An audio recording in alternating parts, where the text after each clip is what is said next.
Kita ini kan masing-masing semua punya 24 jam per hari yang sama. Tapi barokah, waktu yang barokah, urusan-urusan yang barokah, itu gak semua orang sama. Jadi gimana kita mau meletakkan barokah itu dengan waktu kita yang ada tadi gitu ya. Nah itu berarti memang mau menjaga niat itu, hidup itu karena Allah. Nah ketika lillahi ta'ala ini dibawa ke berbagai aktivitas kita, jasad kita lelah, tapi hati kita lapang gitu, dan itu akan sangat-sangat menguatkan. Teteh nggak bilang kemudian bisa diforsir ya, kan tadi ya ada ikhtiar fisiknya, tapi kemudian secara spiritualnya, secara ruhiyah lah. Teteh nggak bicara spiritual, teteh bicara karena ruhiyah maknanya lebih dalam ya. Secara ruhiyahnya kita memang betul-betul menguatkan hati bahwa semuanya karena Allah Subhanahu Wa Taala.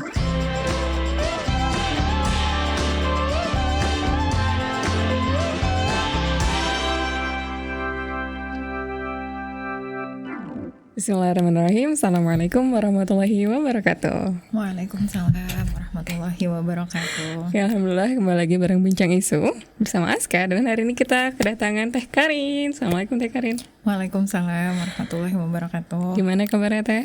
Alhamdulillah masih dikaruniakan kehidupan ya sama Allah. Jadi masih ada waktu untuk berbenah, Masya Allah, untuk bertaubat gitu, insya Allah ya. Dan sangat-sangat bersyukur, insya Allah dalam hitungan hari kita udah mau masuk Rojab gitu ya. Mungkin pas ini tayang udah Rojab malah mungkin gitu ya. Itu sangat-sangat bersyukur lah. Alhamdulillah juga masih dalam keadaan aman ya. Ya kita terus ya mendoakan saudara-saudara kita yang kemudian terdampak bencana, bukan bencana alam ya, istilah bencana ekologis, karena keluh rasanya mau bilang bencana alam tuh rasanya nggak sanggup, nggak sampai hati kita ngomongnya kayak gitu. Bencana ekologis ya, karena banyak sekali campur tangan manusia yang sudah dikaji ya oleh berbagai sumber gitu, bahwa ini bukan hanya sekedar bencana alam, bukan hanya karena faktor alam, tapi banyak sekali, besar sekali pengaruhnya dari tangan-tangan manusia. Jadi kita doakan mudah-mudahan Allah Subhanahu Wa Taala karuniakan kesabaran ya, kekuatan, kelapangan hati. Dan bagi kita yang dalam keadaan aman, mudah-mudahan Allah Subhanahu Wa Taala kuatkan juga untuk senantiasa berkontribusi semampunya, tidak jenuh, tidak bosan, walaupun sekarang sudah sekian pekan ya. Teteh nggak tahu ini tayangnya nanti kapan ya, tapi setidaknya sampai sekarang bahkan masih ada gitu ya daerah-daerah yang belum menerima bantuan. Alhamdulillah kita ini masih aman. Kalau kita lihat kondisi di Gaza ya, di Palestina, yang kayaknya berapa kali pun mau ada gencatan senjata terus dilanggar lagi dan lagi gitu ya. Kayaknya kalau kita masih mengeluh, kalau kita masih nyari-nyari alasan gak bersyukur sama Allah tuh ya apa lagi sih gitu ya. Jadi sangat-sangat bersyukur lah kita dalam keadaan aman ini, kita masih bisa makan ya, walaupun mungkin ada yang diuji dengan kesempitan, tapi masih bisa makan. Kita masih punya air bersih, kita masih punya biiznillah bifadlillah ya, kesempatan untuk beribadah, untuk menuntut ilmu. Walaupun tadi ya mungkin ada keterbatasan, ada kesempitan, tapi ini Masya Allah gitu ya, ini adalah rezeki dari Allah Subhanahu Wa Taala yang luar biasa. Mudah-mudahan kita bisa betul-betul mengoptimalkan ya karunia Allah ini untuk betul-betul mengabdi kepada Allah dan berbakti kepada masyarakat juga, insya Allah ya. Teteh nyalain timer ya biar kita nggak kita lihat berapa lama ya tapping ini, insya Allah. Nah, insya Allah betul ya teman-teman, kita sejenak juga ya doakan saudara-saudara kita baik di Aceh ataupun di Gaza dan di belahan dunia lainnya gitu. Dan insya Allah hari ini kita bakal membahas tentang work-life balance. Suatu hal yang mungkin kalau dalam sudut pandang Aska dan generasi seumuran Aska kan, maybe it could be rational for some people, but for some others, bahkan mungkin jauh lebih banyak persentasenya ya, walaupun angkanya mungkin akan berbeda-beda, mempunyai kehidupan yang balance antara work dan life-nya. It is a myth mungkin. Nah, kita pengen coba bahas tentang itu hari ini. Dan kalau misalnya dari artikel-artikel atau bahkan dari cuitan-cuitan misal di Twitter atau di sosmed gitu ya, di X, oh ya udah ganti. Aduh, aku alumni Twitter jadi kebiasa ngomongnya Twitter. Banyak banget gitu ya isu terkait bekerja, entah mereka yang kerjanya itu bukan 9 to 5 lagi, tapi jamnya udah mungkin dari subuh sampai pulangnya malam gitu, lembur terus. Ada juga yang mereka kerjanya tuh nggak cuma 1 tapi bisa 2 dan 3 gitu. dan berbagai macam isu lainnya yang akhirnya secara general bisa disederhanakan bahwa a lot of people in here merasa kurang sejahtera dalam aspek bekerjanya. Nah, karena Teh Karin sependek yang Aska ketahui cukup sempat mengambil riset terkait ini, sebetulnya apa sih Teh? Mungkin major cause gitu ya terkait kondisi ini. Ya, Teteh memang belajar work-life balance di S2 ya, karena memang waktu itu ngambil sebetulnya degree-nya Master of Business, tapi karena di Monash Uni itu dia Commonwealth banget ya, kayak kalau di negara-negara Commonwealth itu kebanyakan, mungkin nggak semuanya tapi kebanyakan kalau dia ngambil bidang studi, dia ngambil bidang studi itu bisa sampai spesifik banget, cuman jadinya nggak berapa tahu yang lain ya gitu ya. Nah Teteh itu termasuk yang itu, Teteh ngambil spesifik banget di dalam bawah Master of Business. I took Managing Human Capital. Di bawah Managing Human Capital, kemudian ngambil Employment Relations, dan kemudian Decent Work di dalam situ juga tentang kelayakan kerja ya. Kelayakan kerja ini bukan tentang keselamatan kerja aja, bukan. Kelayakan kerja itu kayak ngomongin tentang decent pay, decent hours ya. Decent pay berarti seberapa layak bayaran yang kemudian diberikan, yang diterima ya. Kemudian decent hours ya, seberapa layak jam kerja, kemudian flexible working hours ya, working arrangement bahkan itu seberapa mengakomodasi ya kebutuhan dan kesejahteraan para pekerja, dan termasuk salah satunya bicara tentang work-life balance. Dan kemudian Teteh belajar itu juga karena waktu itu sambil bawa anak ya kuliah, dan ngerasain banget sebagai perempuan ini kita butuh banget loh difasilitasi untuk bisa balancing between work and life. Kalau waktu itu between study and life ya, sangat-sangat terbantukan lah dengan berbagai program student mom yang ada di kampus waktu itu di Monash Uni ya. Dan akhirnya belajar lebih banyak tentang ternyata di dunia kerja pun seharusnya bisa diakomodasi gitu ya. Nah di Indonesia ketika pulang, bahkan ya bukan hanya ketika pulang sih, ketika belajar itu dan bercermin di Indonesia, kita boro-boro work-life balance untuk perempuan gitu ya. Work-life balance untuk laki-laki saja mungkin masih sangat-sangat menantang, dan secara data juga mungkin kita butuh lebih banyak penelitian di sana supaya kita bisa bicara dengan data. Tapi memang tidak bisa dipungkiri ya, sampel, karena Teteh banyak banget ngisi acara. Dan setiap banyak ngisi acara itu banyak banget yang curhat berkenaan tentang suami yang sulit sekali untuk berkontribusi dalam proses pendidikan anak di rumah ya.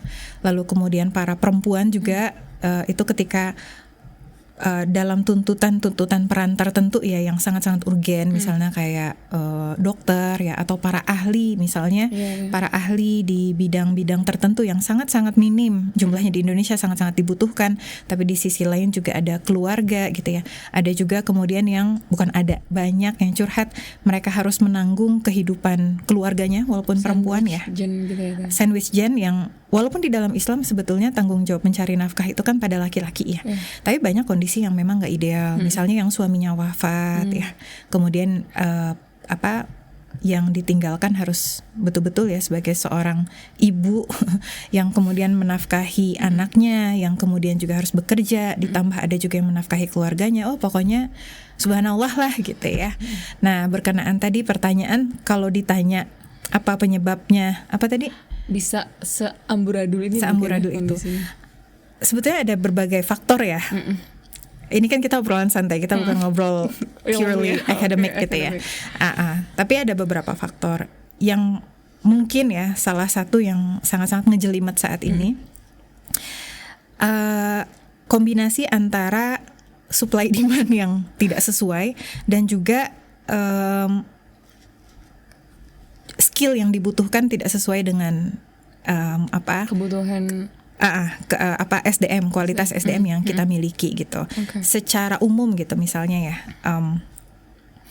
jumlah orang yang kemudian mencari pekerjaan yang layak itu kan banyak banget gitu. Sementara kemudian peluang-peluang pekerjaan yang bagus, Teteh nggak bilang yang random, yang precarious work ya, atau misalnya yang informal work yang akhirnya underpay dan sebagainya. Teteh bicara tentang pekerjaan yang decent, pekerjaan yang kemudian secara penghasilan, secara jam kerja, secara apa, itu memang lebih sedikit dibandingkan dengan jumlah para pekerja. Sehingga memang ketika proses regulation enforcement itu belum menyeluruh, ya mungkin tuh bahasa halusnya gitu ya. Karena regulasinya sebetulnya banyak di Indonesia tuh sudah ada regulasi jam kerja, regulasi ini itu dan sebagainya. Dalam proses pengaplikasiannya, bagaimana memastikan aturan-aturan itu kemudian bisa terlaksana dengan baik, itu masih menantang. Dan karena kemudian tadi ya jumlah pekerjaannya sedikit, yang mencari juga kemudian banyak. Teteh bicara sekali lagi pekerjaan yang layak, yang decent dengan standar internasional, like if you see decent work, International Labour Organization, itu banyak banget yang kita masih PR di sana. Akhirnya employer ya semena-mena gitu ya. Ya lo kalau nggak mau kerja di sini, gue cari yang lain gitu. Misalnya nih harusnya jam kerja dari jam 9 sampai jam 5. Lalu kemudian ya di perusahaan tersebut dikasih kerjaan tambahan gitu ya. Ya lo kalau nggak suka lo keluar gitu akhirnya gitu ya. Padahal kan harusnya ada kebijakan terkait lembur, harus dibayar berapa gitu ya. Kalau sudah sekian jam berarti harus diberikan fasilitas apa dan sebagainya. Sebetulnya aturan itu sudah ada gitu. Cuma memang tadi ya tidak terpenuhi dengan baik. Itu satu hal. Terus yang tadi tambahannya si anaknya tadi adalah, kan ada juga yang kemudian bilang enggak kok, banyak kok pekerjaan yang dibutuhkan. Buktinya banyak banget perusahaan-perusahaan yang kesulitan mencari pekerja yang cocok yang betul. Dikarenakan kemudian yang tadi sulit tadi, mereka mencari high skilled workers, yang kemudian para pekerja yang memiliki skill khusus, background tertentu yang kemudian mereka cari, dan itu sulit nyarinya gitu.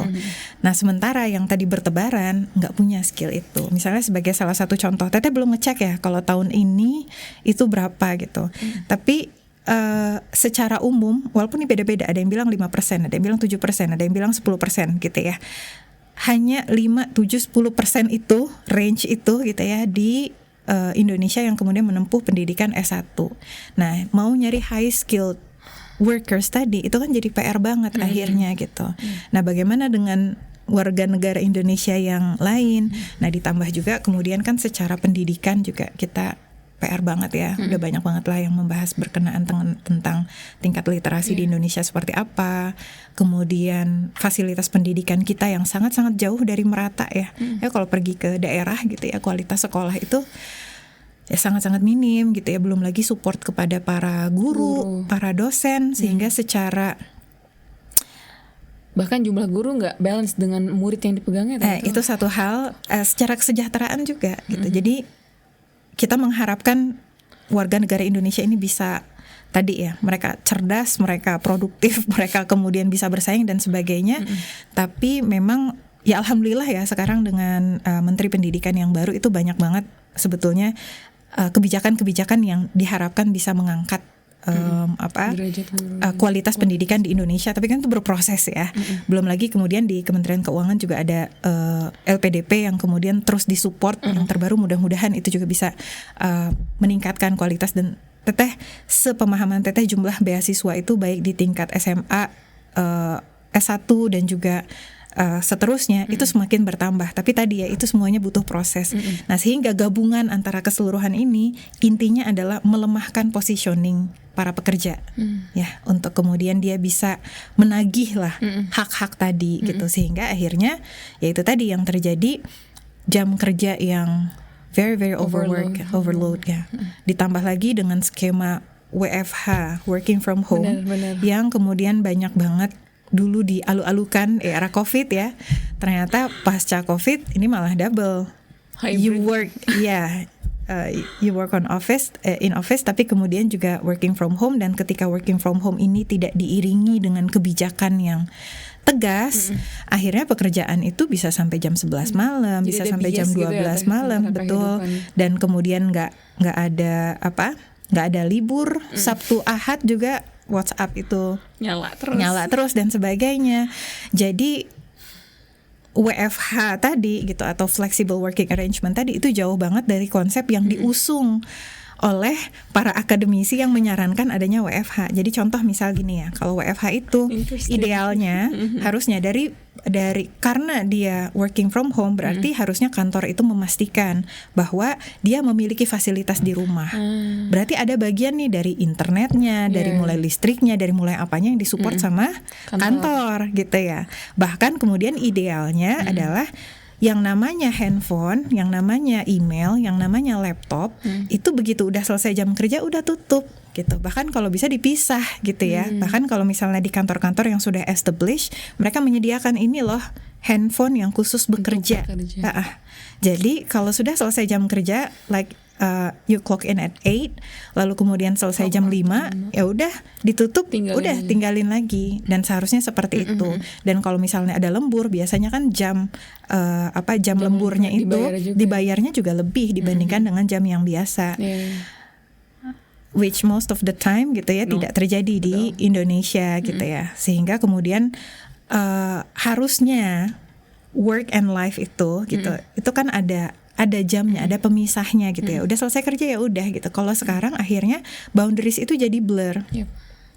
Nah, yang harus diperhatikan juga dengan jam kerja yang panjang itu bukan hanya berdampak kepada fisik ya, mental, tapi juga kemudian secara psikologis. Secara psikologis ini kita nggak bicara tentang kurang iman dan apa, tapi maksudnya beban tekanan itu luar biasa tinggi gitu ya. Dan psikologis ini kan banyak ya, orang yang lelah saja, yang berlebihan kelelahan, itu dia cenderung lebih mudah terpicu dengan stres yang berlebihan, lebih mudah terpicu untuk kemudian marah-marah, lebih mudah terpicu untuk kemudian ya macam-macam lah ya, dan seterusnya gitu. Tapi ditambah juga dengan ya tadi, orang bekerja itu kan bukan yang adem ayem saja gitu, banyak banget dinamika, kemudian kisah-kisah dinamika di pekerjaan yang itu konfliknya banyak banget gitu ya. Sementara kita ini kan manusia ya, bukan robot gitu. Ya ibaratnya kita ngomongin AI nya kadang-kadang dia ada lemotnya kan gitu. Kenapa sih nih responnya kayak gini gitu ya. Ya manusia pun seperti itu. Makanya sebetulnya jauh sebelum ada konsep work life balance, Allah Subhanahu wa taala udah ngajarin kita untuk balance gitu. Di dalam Al-Qur'an gitu ya, Allah Subhanahu wa taala kan sudah menyampaikan kepada kita ya bahwa bahkan ketika kita mengejar akhirat gitu ya, kita pun jangan melupakan bagian dunia kita. Bagian dunia ini specifically gitu ya, khususnya adalah hal-hal yang akan membantu kita menjalankan ibadah-ibadah kita gitu. Kayak misalnya contoh, kita butuh makan ya. Makan tuh di dunia kan gitu. Tapi kenapa kita butuh makan? Kita butuh makan yang sehat, kita butuh makan dengan gizi seimbang, karena kita mau beramal dengan baik. Kita butuh istirahat ya.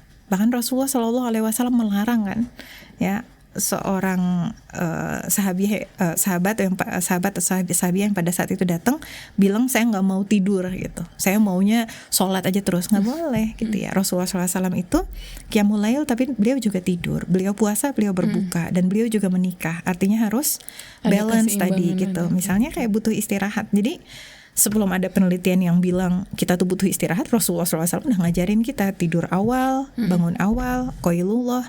Hal tersebut sulit sekali untuk dilaksanakan dengan konsep kerja tadi. Teteh nggak bilang semuanya, tapi banyak yang terjadi seperti itu. Dan di dalam salah satu hadis juga Rasulullah SAW itu membenarkan ya nasihat Salman Al-Farisi radhiyallahu an yang menasehati Abu Darda radhiyallahu an. Abu Darda radhiyallahu an adalah orang yang sangat-sangat solih. Jadi beliau itu pokoknya maunya qiyamul lailnya panjang banget sampai seakan-akan melupakan tidurnya gitu ya. Fokus banget beribadah sampai istrinya menyampaikan ya begitulah, nanti cek sendiri hadisnya ya. Tapi intinya adalah Salman Al-Farisi menyampaikan kepada Abu Darda radhiyallahu an bahwa ada hak Allah atasmu, ada hak dirimu juga atasmu, ada kemudian hak keluargamu atasmu. Itu adalah 3 core ya, yang kemudian harus kita penuhi dengan baik. Artinya kalau kita mau balance, sebetulnya kita mulai dari sana. Bagaimana hak Allah terpenuhi, hak diri kita ini jasad, akal, hati semuanya terpenuhi gitu ya, dan juga hak keluarga kita. Dan dengan kondisi yang tadi memang ini sulit banget, padahal kita tadi baru bicara 2 faktor ya. Benar. 2 dari mulai faktor jam kerja, tekanan kerja, kita belum bicara yang lain gitu ya. Jadi banyak banget sebetulnya yang mempengaruhi hal itu semuanya gitu. Dan kalau tadi baru 2 aja ya, Aska bisa sedikit menambil perspektif bahwa memang majority of the cost itu dari eksternal. Gimana itu suatu hal yang di luar kendali kita sebetulnya teh. Kita yang berada di dalam situ. Nah, dalam menghadapi ini, perspektif apa yang perlu kita bangun supaya bisa menggapai 3 konsep utama yang perlu kita pegang terkait balance ala Rasulullah. Tadi kan dari hak terhadap Allah, hak terhadap tubuh dan terhadap keluarga. Nah, untuk bisa mencapai ke situ, kita perlu start dari mana Teh? Dengan kondisi si problem ini kan sifatnya dari luar ya Teh. Kayak bukan hal yang bisa kita kendalikan gitu. Kita kondisinya qadarullah ditempatkan di negara dengan kondisi banyak permasalahan ini. Mungkin akan beda antara laki-laki dan perempuan ya, karena beda tanggung jawabnya. Kecuali yang tadi kondisi-kondisi kasuistik gitu, spesial gitu. Yang pertama, kalau misalnya untuk para laki-laki ya, sebenarnya mau laki-laki maupun perempuan ya, mungkin back to basicnya adalah bagaimana dari mulai starting point. Kalau misalnya nih ada adik-adik yang masih kuliah gitu ya, atau misalnya adik-adik yang baru lulus SMA atau SMK dan sebagainya, sebisa mungkin ya kita berikhtiar ya, berusaha. Allah Subhanahu wa taala kan memerintahkan kita itu untuk selalu menuntut ilmu ya, meningkatkan kapasitas diri kita menjadi hamba Allah yang baik gitu ya. Artinya selama masih ada peluang untuk meningkatkan kapasitas, tingkatkan gitu. Baik itu di jalur skill based maupun kemudian keilmuan tertentu dan sebagainya gitu ya. Itu diupayakan supaya apa? Memiliki akses untuk bisa menggapai si pekerjaan yang lebih layak tadi gitu.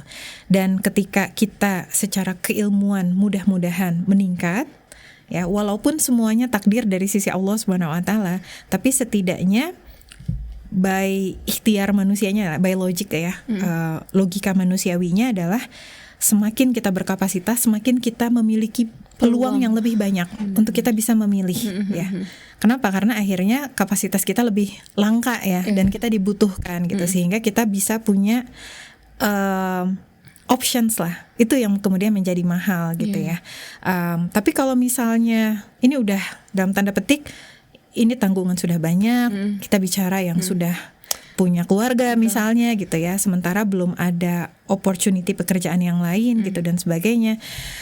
First thing first, tetap optimis bahwa insya Allah kehidupan itu bisa menjadi lebih baik ke depannya. Artinya kalau bisa mencari opportunity yang lebih baik, cari opportunity yang lebih baik. Nanti mungkin masing-masing akan berbeda-beda. Ada yang misalnya gajinya lebih rendah misal ya, tapi untuk pergi ke tempat pekerjaan tersebut ternyata nggak sejauh yang sebelumnya, karena commute itu tiring, very tiring, sangat-sangat melelahkan ya. Misalnya ini memang jadinya kayak city centric banget ya, kayak kehidupan perkotaan. Mungkin nggak semuanya bisa relate gitu, tapi memang isu work-life balance ini kental banget di kota-kota besar, yang kemudian sibuk banget gitu ya. Dan orang yang commute itu kan bisa berjam-jam banget itu nggak bisa. Bukan hanya jamnya ya, tapi capeknya juga gitu ya. Dan ya seterusnya lah. Jadi banyak banget pertimbangan untuk memilih peluang pekerjaan yang lebih baik, atau bahkan misalnya peluang istirahat kerja yang lebih baik. Contoh misalnya kuliah gitu. Kuliah itu bisa menjadi opportunity ya untuk istirahat jeda sambil mencari opportunity yang lain gitu ya. Jadi mencoba mencari pekerjaan yang lebih baik, kualitas hidup yang lebih baik ya, mencoba mencari peluang peningkatan kapasitas yang lebih baik gitu. Tapi sembari itu dicari gitu, ketika dihadapkan dengan itu, yang dikuatkan memang akhirnya betul-betul kembali lagi kepada tawakal dan doa ya. Tawakal dan doa.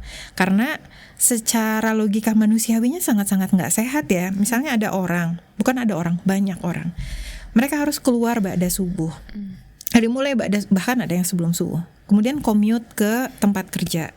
Dan kemudian ketika di tempat kerja sarapan udah nggak jelas, kalaupun bawa dari rumah juga mungkin sudah dingin ya, alhamdulillah bismillah bifadlillah.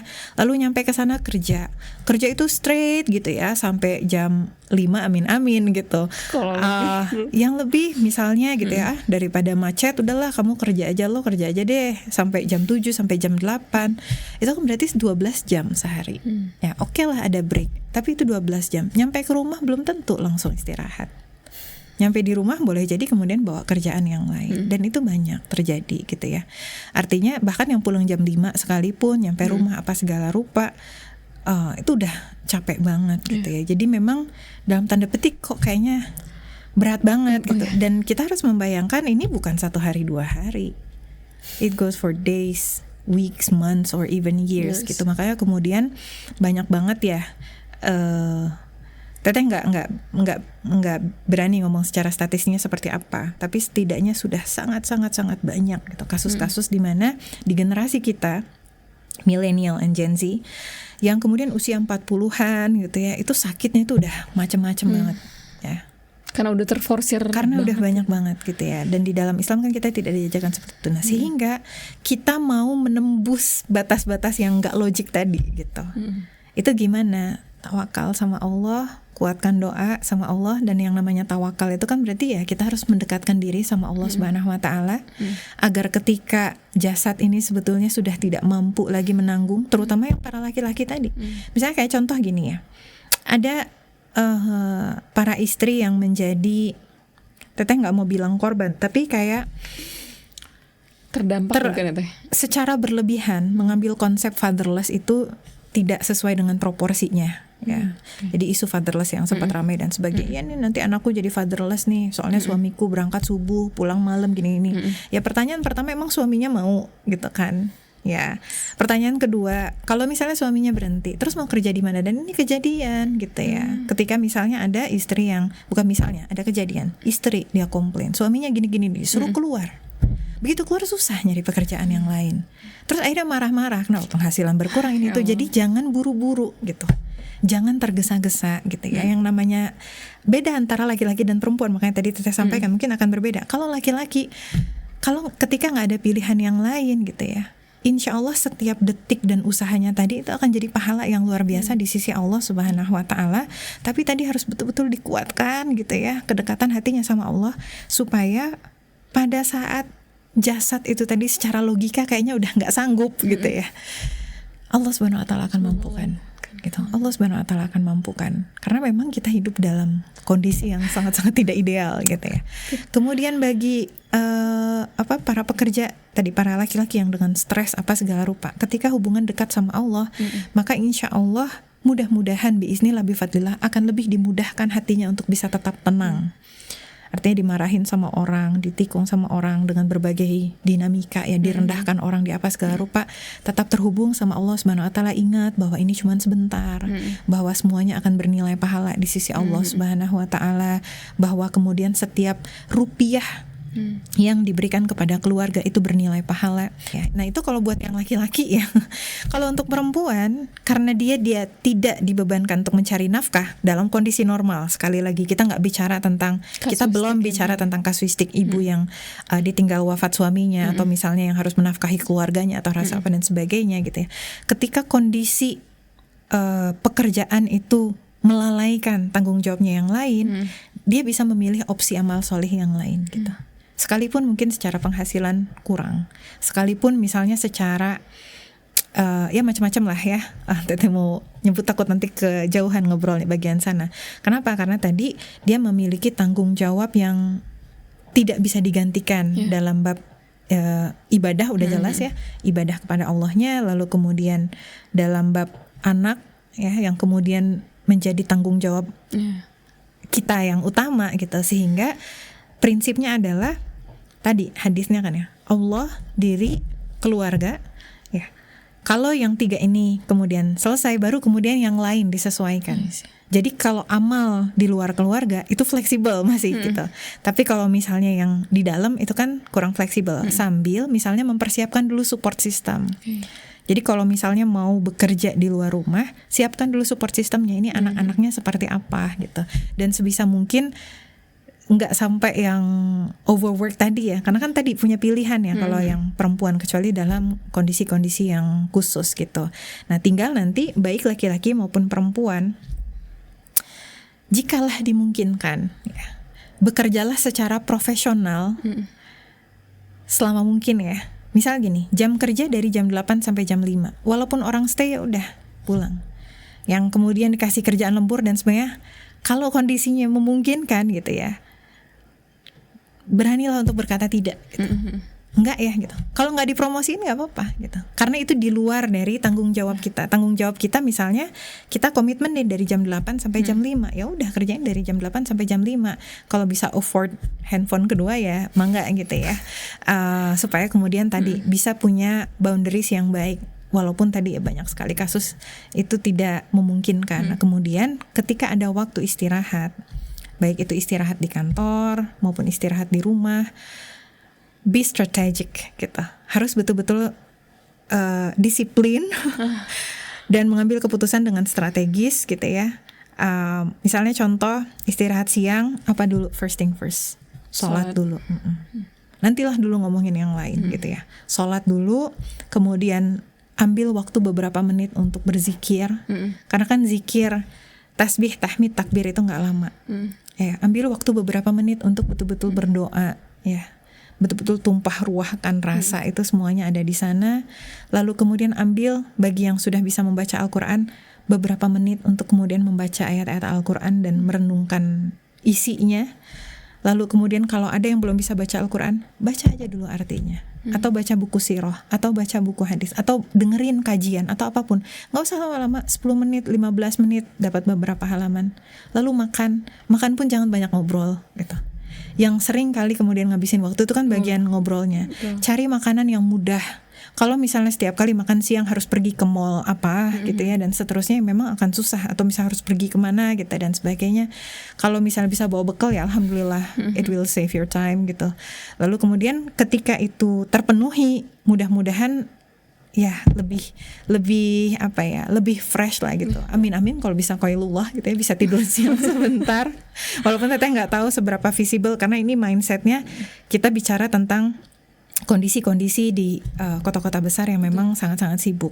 Dan begitu nyampe di rumah, taruh dulu semuanya, betul-betul fokuskan. Kalau misalnya nyampe maghrib ya berarti kan sholat maghrib dulu, bersih-bersih dan sebagainya. Fokuskan sama keluarga gitu. Dan tadi kan tawakalnya sama Allah. Jangan ngelihat aduh gimana ya nih ketemu anak cuma 30 menit. Aduh gimana ya nih ketemu istri gitu, misal para suami gitu ya, ketemu istri cuma 30 menit. Mikirnya jangan 30 menit. Mikirnya adalah Allah bisa memberkahi si 30 menit ini.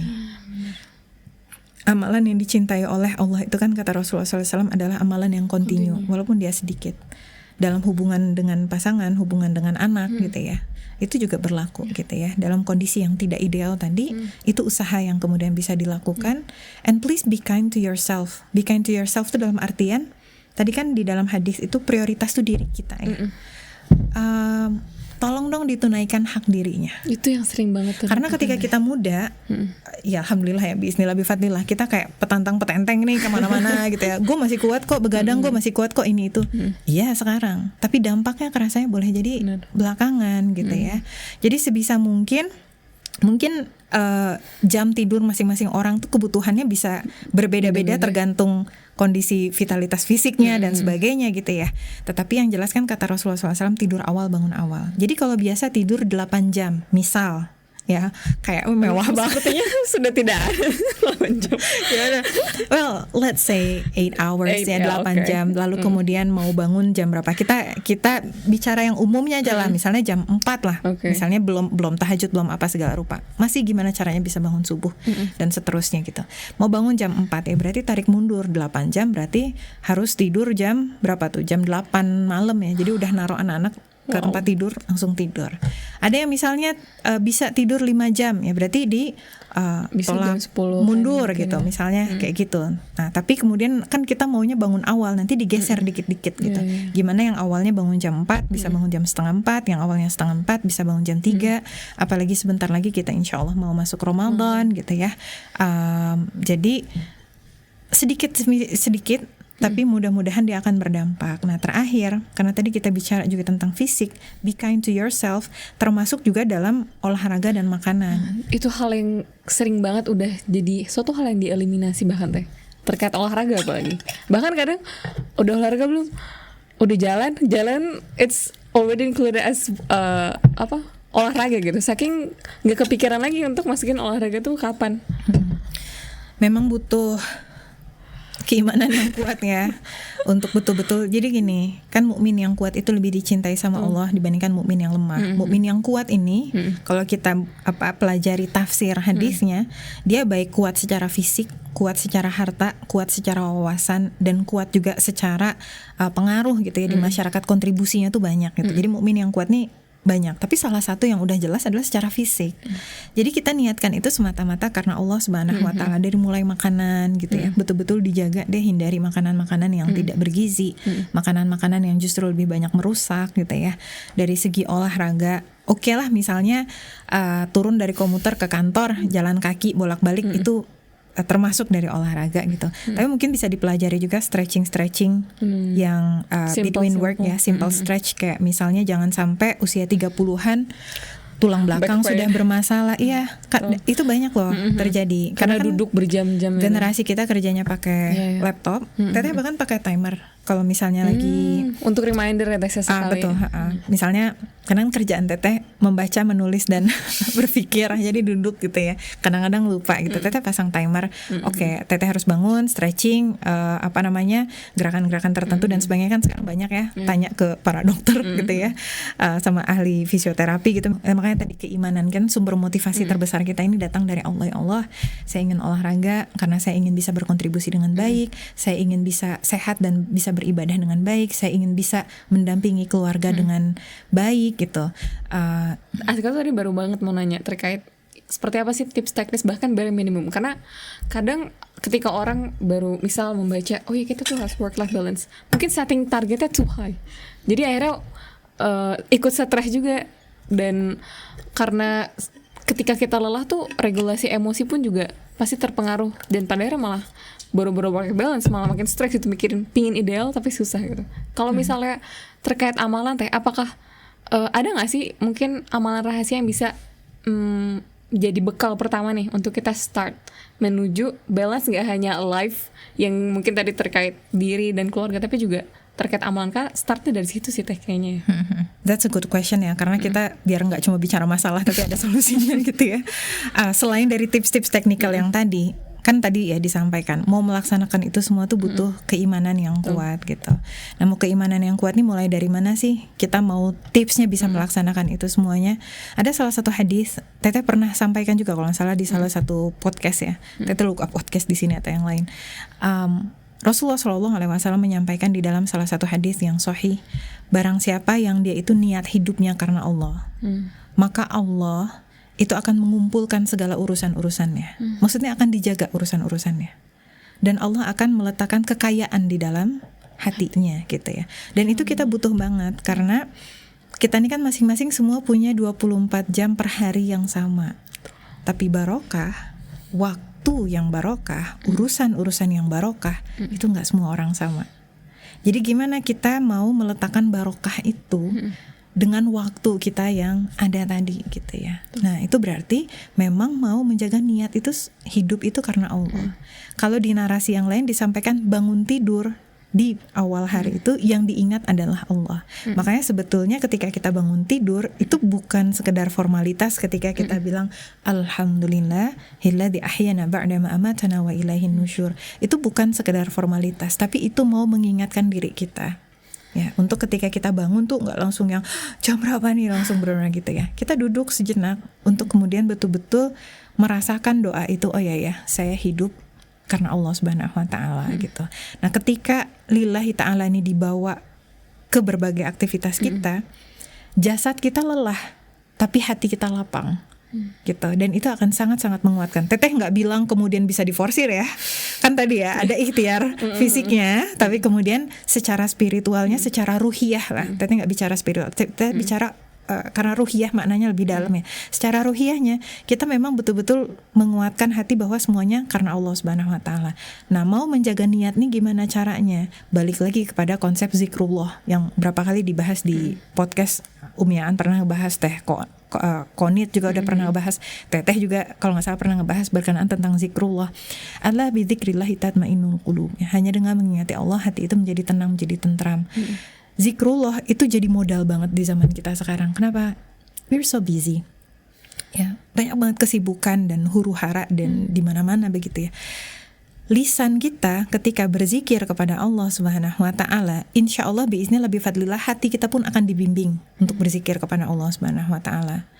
Misal contoh di perjalanan commute, ada pilihan antara commute sambil buka Instagram, TikTok, X, YouTube, apapun itu, atau sekedar WA atau sekedar apa, atau kemudian duduk menikmati perjalanan, apalagi di dalam perjalanan itu kan barokah ya, musafir. Gitu. Nah, untuk kemudian berzikir, yang keluar rumah ba'da subuh sambil zikir pagi, ya, baca al-ma'thurat, wasifah kubro bahkan selesai gitu, insyaallah gitu ya. Yang nggak hafal zikir-zikir tertentu, baca banyakin istighfar. banyakin tahlil ya, la ilaha illallah. Teteh seneng banget 2 zikir itu, bukan berarti yang lain gak seneng ya, tapi la ilaha illallah itu betul-betul akan mengingatkan kita, oh ya hidup saya ini milik Allah. Berarti kalau lagi capek banget, mau bangun aja tuh susah banget, itu harus baca la ilaha illallah berapa kali untuk akhirnya bangun. Jadi sebelum alhamdulillah karena capek banget, Masya Allah, harus baca dulu Ya la Allah. ilaha illallah just to wake up. Ya betul itu gitu ya. Dan dengan begitu banyaknya hal tadi, istighfar gitu ya, astagfirullahalazim, astagfirullahalazim, karena itu kan tidak melelahkan, ya nggak kayak tahajud you need strong physique untuk kemudian bisa bangun awal hari, untuk kemudian segala rupa butuh fisik yang kuat, butuh ruhiyah yang kuat. Puasa itu juga butuh fisik juga ya, selain dari kekuatan ruhiyah dan sebagainya. Tapi zikir, orang sakit saja itu bisa zikir gitu ya. Orang yang sedang di perjalanan bisa zikir, orang yang kemudian lagi bekerja pun bisa zikir gitu ya. Nanti tambahkan dengan zikir-zikir yang lain, misalnya lagi tekanan kerja sangat-sangat berat, nyampe ke rumah juga tanggung jawab di rumah juga luar biasa berat ya. Baca lagi zikir, oh ya la haula wala quwata illa billah, la haula wala quwata illa billah, la haula wala quwata illa billah, dan seterusnya gitu ya. Sehingga itu akan menguatkan kita gitu ya. Memperbanyak sholawat gitu ya. Itu kan sebetulnya sesuatu yang insya Allah sangat-sangat visible dilakukan. Dan teteh langsung menyampaikan ini setelah bab niat, because this is very visible to do. Teteh nggak bicara misalnya yang tahajud dari jam 1 gitu ya. Ini sangat-sangat menguatkan. Dan ketika hati itu semakin dekat sama Allah, Allah itu akan bimbing kepada amalan-amalan yang lain gitu. Nah yang ketiga, seperti yang tadi disampaikan ya, perkara-perkara hak Allah itu kan harus utama. Nah hak Allah ini yang paling utama adalah perkara yang wajib. Jadi sesibuk apapun, jangan sampai amal-amal yang wajib itu lalai. Yeah. I know you're busy, but we will never be too busy for Allah. Ya, kita nggak akan pernah kok terlalu sibuk yang sampai-sampai melalaikan Allah. Karena tadi hadisnya, ketika kita menjaga Allah dan hidup untuk Allah, justru Allah akan mengumpulkan urusan-urusan kita. Allah akan mudahkan, Allah akan berkahi. Ketika ada ujian, ada tantangan, hidup yang barokah itu kan bukan berarti nggak ada ujian ya. Ujian mah ada gitu, tantangan mah ada. Tapi Allah akan lapangkan hati kita dan akan berkahi urusan-urusan kita. Allah akan tunjukkan jalan-jalannya. Ketika ada kesulitan, kemudahannya ternyata jauh lebih banyak. Itu kan semuanya adalah pertolongan Allah yang luar biasa. Jadi paling minimal banget sholat yang wajib itu jangan sampai lalai. Ketika lalai, kalau kita buka Quran surah Al-Ma'un, buka tafsirnya, ini bukan hanya tentang meninggalkan sholat. Lalai itu juga misal kayak menunda-nunda sholat tanpa alasan ya. Yang nggak ada alasan yang jelas ditunda-tunda gitu, atau misalnya sholatnya ngasal gitu. Autopilot mungkin ada. Autopilot is one thing, senam mungkin the other thing gitu ya, kayak senam aja udah gitu, sholatnya cuman gerakan dan nggak ada rasa. Well, if you do that ya mungkin sholatnya akhirnya nggak berapa impactful gitu ya. Karena kan di dalam Al-Quran ya, Quran surah Al-Baqarah ayat 45, Allah Subhanahu wa taala udah janji, wasta'inu bis-sabri wassalah, mintalah pertolongan kepada Allah dengan sabar dan sholat. Kita mau ditolong dalam pekerjaan kita mau ditolong dalam mendidik anak-anak kita mau ditolong dalam membangun keluarga kita mau ditolong supaya kita bisa beribadah, supaya kita bisa masuk surga. Ya sholatnya harus kita perbaiki gitu ya. Jangan sampai misalnya nyari-nyari excuse gitu, saya udah sholat kok 5 waktu, mana nih hati yang tenang, mana nih belum bisa sabar, mana nih. Ya boleh jadi si kualitas sholatnya yang kemudian belum baik gitu ya. Jadi harus diperbaiki. Kadang-kadang kan bab sholat ini bab yang dianggap enteng, karena kemudian udah biasa lah, gue sholat dari kecil juga gue sholat 5 waktu gitu. Ya bukan hanya kuantitasnya ya, tapi juga kemudian kualitasnya. Ini bukan berarti kemudian ya udahlah kalau gitu nggak ada gunanya, mendingan gua nggak sholat sekalian. Jangan ya. Ini kan kita bicara tentang anak tangga menuju takwa. Ya yang awalnya nggak sholat, sholatlah. Yang sudah sholat 5 waktu, sholatlah di awal waktu. Sudah sholat di awal waktu, tingkatkan kekhusyuannya. Betul-betul rasakan sholat itu betul-betul di hadapan Allah Subhanahu wa taala, dan sebisa mungkin yuk diperbaharui deh ilmu tentang sholat gitu. Biasanya kalau bikin kelas tentang sholat tuh sedikit yang datang gitu. Giliran kelas tentang pernikahan, kelas tentang menjadi kaya dalam waktu sekian hari. Ya Allah. Ya padahal sholat itu ya 2 rakaat sebelum subuh aja sudah lebih dari dunia dan seisinya gitu. Jadi jangan sampai nggak apa-apa kita kemudian ikutan. Teteh nggak, bukan berarti kemudian mau meningkatkan kapasitas hidup yang lain, nggak masalah gitu ya, kayak seminar pranikah, seminar parenting dan sebagainya, itu bagus, kita butuh gitu. Tapi jangan sampai kemudian ilmu tentang sholat aja nggak punya, karena kita butuh itu. Itu yang ketiga. Yang keempat, Al-Quran. Nggak bisa nggak, mau kabur kemana? Kan kemarin di podcastnya mana Teh Konit bilang ya, salah satu privilege kita yang luar biasa adalah kita ada Al-Quran dan mendapatkan hidayah dari Allah Subhanahu Wa Taala. Al-Quran will lighten your burden. Ya, akan meringankan dengan seizin Allah Subhanahu Wa Taala, karena itu janji Allah Subhanahu Wa Taala. Al-Quran juga sebagai syifa, pengobat hati, pengobat jiwa, pengobat berbagai penyakit. Ketika di tempat kerja ya, pulang ke rumah dan banyak dinamika, mau menjaga dari iri hati sama teman kerja, buruk sangka sama orang lain atau apa, yang itu kan merusak ya, dan akan mengganggu balancing kita juga gitu. Berapa banyak, agak-agak ini sedikit ya, ke penelitian sedikit, berapa banyak masalah work-life balance itu bukan hanya tentang waktu, tapi pikiran. Jadi ada istilah namanya work interference with family and family interference with work. This is an academic term. Memang kemudian ada termnya secara akademis ya. Ya ini ketika isu permasalahan di tempat pekerjaan dibawa ke rumah gitu ya, dan akhirnya mempengaruhi kehidupan keluarga. Ada juga yang punya masalah di keluarga, lalu kemudian kebawa ke tempat pekerjaan, akhirnya berpengaruh. Nah, seorang muslim yang kemudian dia tadi ya dekat dengan Al-Quran, hatinya lapang, dekat sama Allah, hatinya tenang, maka masalah di tempat pekerjaan dia bisa hadapi dengan baik, walaupun masalahnya tetap ada, tenang, sehingga nggak dibawa ke rumah. Mungkin dia akan cerita ya, kita akan cerita, misalnya ya suami cerita kepada istrinya, istri cerita kepada suaminya, dan itu memang salah satu fitrahnya suami dan istri ya, pakaian satu sama lain, mereka saling melindungi, saling menyayangi, saling memperindah dan sebagainya. Tapi di satu sisi yang lain, hati yang dekat sama Al-Quran tadi, ada hal-hal apa yang gak enak di dalam hati itu dibersihkan, dilapangkan, sempit lapang, berat diringankan dan sebagainya. Jadi itu akan sangat-sangat membantu, karena tadi work-life balance bukan hanya tentang waktu ya, tapi juga pikiran gitu. Bagaimana kita mau bisa tenang tadi ya, menghadapi situasi yang sangat-sangat jauh dari ideal. Jadi Al-Quran ini jangan dianggap bahwa harus satu kali duduk 3 juz gitu ya.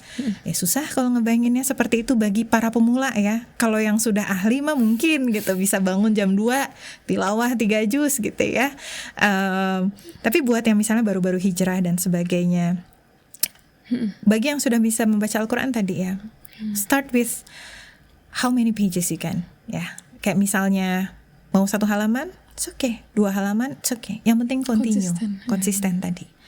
Bahkan ketika lagi berat banget, misalnya lagi berat banget, lagi pusing banget, rasanya kayak nggak mau baca Al-Quran, pegang aja dulu Al-Qurannya, inget-inget bahwa ini adalah kalamullah, dan bilang aja sama diri sendiri, yaudah 1 ayat aja, ya 1 ayat lagi, 1 ayat lagi. Tapi bukan hanya membaca, tapi harus belajar isinya Al-Quran gitu.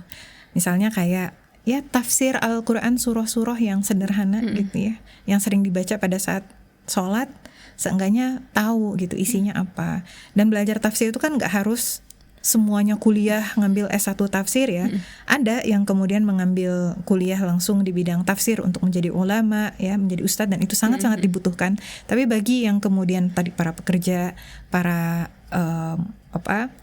orang-orang dewasa dengan berbagai tanggung jawabnya yang mungkin belum bisa berkomitmen untuk ke sana, ya minimal alokasikanlah sepekan sekali gitu ya, untuk belajar tentang Allah, untuk belajar tentang Al-Quran, karena ya kita butuh gitu kekuatan dari Allah, dan Al-Quran ini juga kan petunjuk ya, dan juga Furqan. Nanti insya Allah lebih detail pas kita ngobrol-ngobrol tentang Ramadan lah gitu, insya Allah. Allah alam bisawab. Mungkin mulai dari sana gitu, kalau untuk penguatan keimanan tadi. Sekarang ngerasa relate banget, apalagi yang terkait sholat tadi Teh pertama, karena di podcast waktu itu sempat dengan Teh Imun, itu juga salah satu hal yang Aska tanyakan, Teh, di antara kesibukan Teh gitu, apa sih tipsnya supaya bisa tetap sane, tetap on the right minds gitu, tetap tenang gitu. Dan Teh Imun bilang, ini dari sholat gitu, 5 waktunya, dan coba ketika takbir Allahu Akbar, Allah Maha Besar, masalah kita kecil. Di situ aku pas dengar kayak, iya ya, kalau kita benar-benar memaknai, sebetulnya penawarnya udah selalu ada gitu ya setiap hari. Dan yang Quran juga tadi terms akademik yang Aska gue lupa ya, Work interference with family interference with work. Aska jadi WFFIW kalau di Indonesia. Oke. Nah, Aska notice satu hal yang jadi salah satu mungkin penyebab meskipun Aska belum melalui ya, tapi itu banyak berseliweran terkait memang pada akhirnya bisa mencapai tahap work-life balance itu selain dari ikhtiar diri, mulai tadi spiritual and kesehatan jasmani dan seterusnya, juga teamwork yang oke ya Teh dengan keluarga, Betul. pasangan gitu. Karena mungkin tadi ada yang expect much dan segala macamnya. Ini untuk teman-teman gitu yang mungkin baik entah mungkin dari sisi yang pasangan mungkin istrinya atau suaminya gitu. Mungkin yang satu masih belum bisa bergerak bersama ke sana, gimana ya Teh untuk mengkomunikasikannya mungkin ya kan starting dari situ ya. Ya, itu udah jelas ya. Karena memang di dalam Islam sendiri kan pernikahan itu bukan hanya dijalankan atas dasar menuntut tanggung jawab ya, tapi juga kemudian bukan hanya menuntut hak dan tanggung jawab saja, tapi kemudian ada ta'awun di sana, saling tolong menolong, ada takaful, saling menanggung beban, dan proses saling support satu sama lain ini boleh jadi akan berbeda setiap keluarga dan boleh jadi juga akan berbeda untuk setiap fase. Jadi keluarganya sama tapi fasenya akan berbeda. Contoh misal gitu. Tentunya akan berbeda komitmen suami kepada keluarga ketika misalnya baru menikah dengan ketika istrinya baru melahirkan gitu ya. Apalagi di Indonesia itu kan kita masih jauh banget lah ya dari standar work-life balance versi internasional ini yang menjadi PR ya. Kayak misalnya kalau di Victoria gitu ya, di Australia, di Victoria, at least ini zaman ketika Teteh belajar, mungkin sekarang udah lebih baik lagi. Itu bukan hanya perempuan itu mendapatkan paid maternity leave selama 1 tahun ya, tapi juga suaminya bisa dapat paid paternal leave. Paid paternal leave, jadi dia bisa cuti dengan full gaji dan kemudian mendampingi istrinya. What a good, wow, Masya Allah sekali. Itu pun kemudian dapat pindah gitu. Ya, dan itu negara non Muslim ya. They care about that gitu. Why? Iya, dan ya salah satunya juga karena penurunan ini ya, birth rate. Jadi kayak misalnya kalau ada yang melahirkan dan sebagainya itu disupport, dikasih dana tambahan, malahan dan sebagainya ya. Jadi memang supportnya luar biasa. Mungkin masih jauh Indonesia ya, mohon doanya aja lah. Ya Teteh sih berusaha untuk tidak putus asa ya di pekerjaan yang Teteh lakukan gitu. Walaupun mungkin kalau Teteh mikir tuh aduh ini lambat banget. Maksud pekerjaan Teteh maksudnya untuk dari mulai penelitiannya, mengajukan usulannya dan sebagainya itu proses yang panjang gitu. Tapi ya kalau nggak ada yang mulai kan nggak akan. Untuk sesederhana memperjuangkan decent work aja ya, jam kerja yang layak gitu ya, atau skema work-life balance dan sebagainya itu ya masih ke sana gitu. Tapi ya itu tadi contohnya gitu. Di Indonesia kan belum tentu semuanya mendapatkan support seperti itu ya. Sehingga memang setiap keluarga harus memperhatikan kalau misalnya baik istrinya bekerja ataupun tidak, itu udah jauh-jauh hari itu udah dipersiapkan dulu gitu. Ini pasca melahirkan kebutuhannya apa saja gitu. Nah, alhamdulillah salah satu kelebihan di Indonesia ini guyup ya.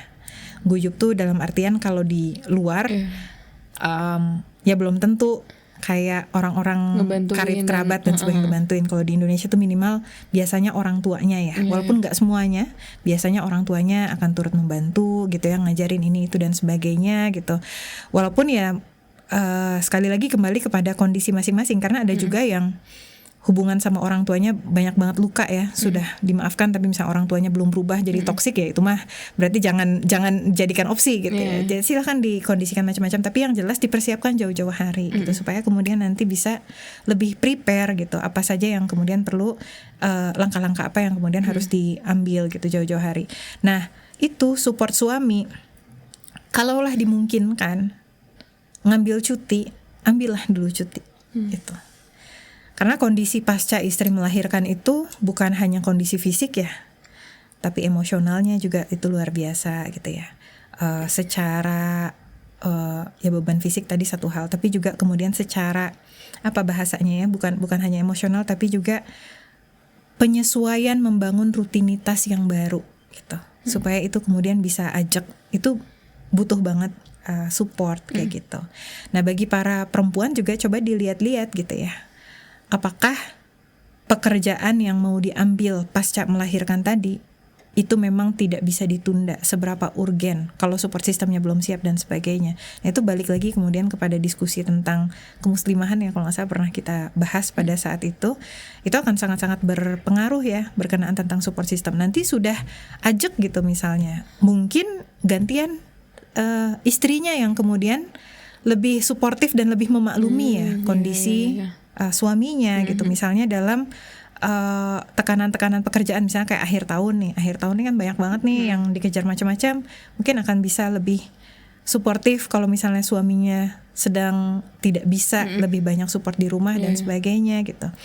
Mungkin kondisinya akan berbeda juga ketika ada suami yang bekerja di luar kota, yang sifatnya offshore, onshore dan sebagainya, misalnya di minyak dan sebagainya ya, atau di hutan atau di apa dan sebagainya. Mungkin gak akan sama support kondisi suami istri dengan yang lain. Mungkin kalau yang lain istrinya masih bisa bekerja secara formal, yang di sini mungkin nggak bisa gitu. Kenapa? Butuh kontribusi yang luar biasa besar untuk bisa hadir di rumah. Nanti ketika anak-anak sudah usia 7 tahun, 8 tahun, yang paling bungsu gitu, misalnya udah masuk sekolah, sudah ada waktu jeda yang lebih lama ketika anak-anak misalnya di dalam pengawasan dan pendampingan dan pendidikan oleh support system sekolah, mungkin bisa mengambil lagi jalur yang lain. Jadi kalau untuk perempuan memang tadi balik lagi yang konsep awal ya, di dalam Islam ada pembagian tugas yang jelas, sehingga Allah, diri dan keluarga dulu, baru yang kemudian yang lain. Kalau boleh Teteh nambahin lagi, salah satu support suami dan istri yang sangat-sangat dibutuhkan adalah untuk bisa saling mengingatkan untuk sama-sama dekat sama Allah. Itu penting banget. Karena kan kita tuh gak bersandar ya. Si istri itu tidak bersandar kepada suami tidak juga bersandar sama istri gitu. Sama-sama bersandar sama Allah. Sehingga salah satu bentuk support yang juga dibutuhkan bukan hanya fisik emosional tadi ya, dan juga menyesuaikan, tapi juga ruhiyah gitu. Kayak misalnya Teteh sangat-sangat merasa sangat-sangat terbantukan ketika dulu pas kuliah sama 2 bayi itu ya, yang sampai sekarang kalau dipikir juga gimana dulu ngejalaninnya gitu ya. Karena kan memang ketika kuliah bawa bayi itu Teteh nggak bisa masukin mereka ke daycare ya. Pertama secara finansial, tapi yang kedua juga kalau Teteh renungkan ya alhamdulillah gitu ya, Teteh punya kedekatan hati yang sangat-sangat Teteh syukuri lah gitu ya ketika anak-anak nggak masuk di daycare pada saat itu. Tapi salah satu support suami itu bukan hanya mendampingi anak-anak, tapi mengingatkan Teteh untuk menunaikan hak-hak ruhiyah Teteh gitu. Jadi misalnya kayak Teteh sering banget ceritain ini, misal beliau pulang gitu ya, ngeliatin Teteh lagi beberes lagi apa, nanti beliau nanya udah tilawah belum gitu. Kalau misalnya Teteh bilang belum atau belum mencapai target, nanti beliau bilang udah ini sama Abi aja biar Umi bisa tilawah gitu ya. Itu sangat-sangat membantu. Misalnya malam gitu ya, ada yang belum beres, ada yang apa, beliau akan lebih prefer Teteh untuk tidur lebih awal, terutama karena Teteh masih menyusui. Itu tadi yang Teteh sampaikan ya, kebutuhan fisik tuh luar biasa besar ya bagi kita yang setelah melahirkan, menyusui dan sebagainya. Itu butuh banget support dari suami ya. Dan kalaupun suaminya tidak bisa langsung, mudah-mudahan bisa dengan didelegasikan kepada yang lain sehingga beban itu tidak terlalu berat gitu ya. Nah untuk bisa seperti itu berarti kan komunikasi juga harus baik ya, antara suami dan istri, yang memang harus disamakan dulu nih visi keluarganya nih, sama-sama kita menikah ini mau masuk surga. Kalau kemudian kita sama-sama jauh dari Allah, kita akan berat. Kita ini berarti kita berusaha untuk saling mengingatkan. Mungkin belum semua keluarga bisa saling mengingatkan dan saling mensupport ya dalam bab ruhiyah. Tapi itu mungkin pembahasan yang lain ya berkenaan tentang pernikahan. Tapi ya harapannya ya tadi ya, bisa saling support itu bukan hanya sekedar fisik, emosional atau rutinitas domestik keseharian saja, tapi juga mensupport untuk bisa saling beribadah, bukan saling beribadah, mensupport untuk bisa beribadah kepada Allah Subhanahu Wa Taala. Alokasikan, kasih kesempatan pasangan untuk mereka bisa sholat dengan baik. Yang punya anak-anak masih kecil gitu misalnya, istrinya mau sholat gitu, ya dijaga dulu gitu ya, dibantu supaya istrinya bisa sholat dengan baik. Mau tilawah ya di handle dulu supaya istrinya bisa tilawah dengan baik. Mau belajar Islam gitu ya, mungkin bisa dibantu anak-anaknya dijaga supaya istrinya bisa fokus untuk menuntut ilmu. Ini bukan berarti kalau menuntut ilmu nggak boleh bawa anak ya, mau bawa mah bawa aja, tapi boleh jadi gitu misalnya kalau bisa difasilitasi kan insya Allah gitu. Bukan berarti kemudian anak itu tidak dapat barokah majelis ilmunya, tapi boleh jadi ada hak-hak ibunya yang ya mungkin kadang-kadang dia butuh gitu ya, untuk betul-betul bisa fokus. Nanti sebaliknya gitu juga, istri kepada suami. Suami pulang dari tempat kerja setelah berlelah-lelah, nanti dulu misalnya ngomongin tolongin dong ini, biarkan suaminya pulang dulu, bebersih dulu, sholat dulu dengan tenang, ini itu dan sebagainya, sehingga akhirnya yang tercipta itu adalah konsep fastabiqul khairat, ya, berlomba-lomba dalam kebaikan, bukan tentang kamu kan harusnya yang ngerjain ini kan tanggung jawab kamu, tapi tentang siapa yang mau berkontribusi lebih gitu. Walaupun tadi ya balik lagi, harapannya ini terjadi atas dasar iman, bukan atas dasar kemudian dimanfaatkan atau apa, yaitu tapi pembahasan berbeda lah berkenaan tentang pernikahan. Ya mudah-mudahan lah Allah Subhanahu wa taala mengaruniakan kepada kita semua ya pernikahan yang sakinah, mawaddah, rahmah dan berkah insyaallah. Insyaallah, amin. Oke, wah, this is so sebagai Gen Z ya Teh yang belum menikah pun merasa sebelum menikah justru itu momen-momen kita punya ritme yang stabil dulu ya Teh, terkait gimana membagi jam kerja diri kita gitu ya, dan olahraga mungkin justru ini momennya gitu supaya nanti ketika bekerja nambah lagi menikah itu bisa jauh lebih mudah menyesuaikan ritmenya ya Teh. Ketika dibandingkan itu satu hal, tapi bukan berarti bagi yang millennial generation kemudian it's too late, it's never too late gitu ya. Dan kalau bicara tentang latihan, persiapan dan sebagainya, mungkin salah satu yang perlu di highlight adalah bab kedisiplinan. Jadi betul sejauh mana dengan targetan work-life balance yang mau dicapai tadi, itu disiplin, berkomitmen dalam melakukannya gitu. Karena boleh jadi juga kadang-kadang seperti yang sering Teteh sampaikan ya, ternyata masalah work-life balance-nya bukan tentang waktu, bukan tentang pikiran saja, tapi karena ya mohon maaf gitu, kadang-kadang ya males gitu ya, atau tidak melakukan sesuai dengan skala prioritas gitu ya. Misalnya nih udah istirahat kerja, alih-alih langsung sholat, ya ternyata buka medsos dulu gitu. Alih-alih buka Al-Quran, yang dibuka yang lain dulu. Nyampe di rumah gitu, bukannya kemudian langsung quality time sama keluarga dan sebagainya ya, tentunya setelah bebersih dan sebagainya, tapi kemudian malah lebih kepada mencari entertainment sendiri gitu, sehingga akhirnya udah mah kondisi tidak ideal, makin aja nggak ideal gitu. Nah, mau disiplin ini mungkin beratnya di awal aja, insya Allah ya, karena kita mau melatih hawa nafsu kan ya, melatih hawa nafsu. Jadi yang namanya kita mau mendisiplinkan diri, ya kita harus mendisiplinkan hawa nafsu kita. Mungkin awalnya kerasa berat, sama aja kayak orang yang udah lama nggak lari gitu. Itu awal lari mungkin kayak gimana, terengah-engah dia, mau 1 kilo aja berat banget gitu ya, padahal cuma 1 kilometer itu ya. Terus misalnya orang yang belum pernah angkat beban, itu latihan angkat beban mungkin awalnya berat, belum pernah squat, belum pernah plank ya, begitu pertama kali plank langsung gemeter gitu. Nah ketika dilatih gitu ya, sesuai dengan kemampuan, kan akhirnya kerasa oh udah bisa nih, semakin enteng. Udah bisa nih squat 10 kali, dia tambahin 15. Udah biasa nih squat 15 kali, tambahin 20. Oh udah biasa nih lari 1 kilo, tambahin jadi 2 kilo. Udah biasa nih 2 kilo, tambahin akhirnya jadi 5 kilo. Begitu juga dengan hawa nafsu kita gitu ya. Hawa nafsu kita yang misalnya awalnya gak biasa untuk sholat dengan baik, pikirannya kemana-mana, pengen buru-buru gitu ya, dilatih dulu hawa nafsunya supaya kemudian sholat itu optimal. Yang biasanya setelah sholat langsung bangun gitu ya, dilatih dulu enggak, I need to sit down ya, untuk betul-betul berzikir sama Allah, dan nggak usah yang kemudian sampai cepet-cepet terus gitu ya. Rasakan aja dulu ya, insya Allah nanti lama-lama akan terlatih. Yang biasanya ngabisin waktu istirahat lebih banyak ngobrol atau lebih banyak doom scroll dan sebagainya, kali ini betul-betul dibangun gitu rutinitas istirahat siang yang lebih barokah. Nyampe rumah yang biasanya bisa langsung rebahan dan entertainment, sekarang mau langsung ke anak-anak, itu juga menekan hawa nafsu. Apalagi makanan tadi kita bicara, makanannya udah kebiasaan nih, lidahnya banyak gula, banyak gorengan, banyak Micin, minyak. vetsin, banyak fast food, banyak ultra processed food dan sebagainya gitu ya. Memang dilatih dirinya untuk kemudian makan makanan yang sehat, dengan protein yang sehat, dengan sayur buah-buahan yang sehat, seimbang dan sebagainya. Insya Allah nanti semuanya pun akan menyesuaikan gitu. Bangun tidur gitu juga, tidur juga seperti itu. Allah Subhanahu wa taala sampaikan kan di Quran surah An-Nazi'at, wa amma man khafa maqama rabbih wa nahan nafsa 'anil hawa fa innal jannata hiyal ma'wa.